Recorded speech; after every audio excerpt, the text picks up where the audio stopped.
Hey guys, working on a 2017 Chevy Cruze 2.4 liter turbocharged. Customer came in stating that they have O2 sensor codes, oil leak.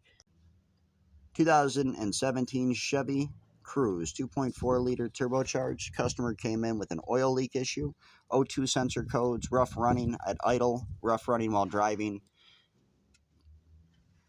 rattling in the front end.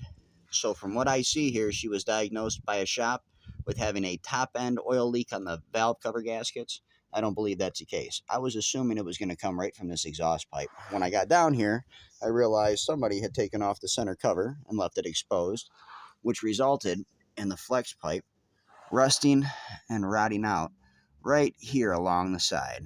So I get a good angle of that. And it runs all the way up along the top and into the back. That leak from that exhaust pipe at the flex pipe is then causing the oil pan gasket, not the lower gasket, but the upper gasket, to leak all the way around the outer edge and down. I may even have a gasket leak in between the engine and transmission housing. I'm not sure. Once I clean this up, I'll know when I do the gasket on the oil pan.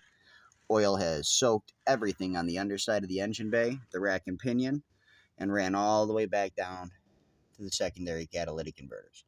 So in this situation, I'm going to go through taking a look at replacing this exhaust pipe for the secondary intermediate pipe from the primary catalytic converter, change out the gaskets on the lower and upper oil pan, and then check the O2 sensors, all of her connectors on the alternator connector.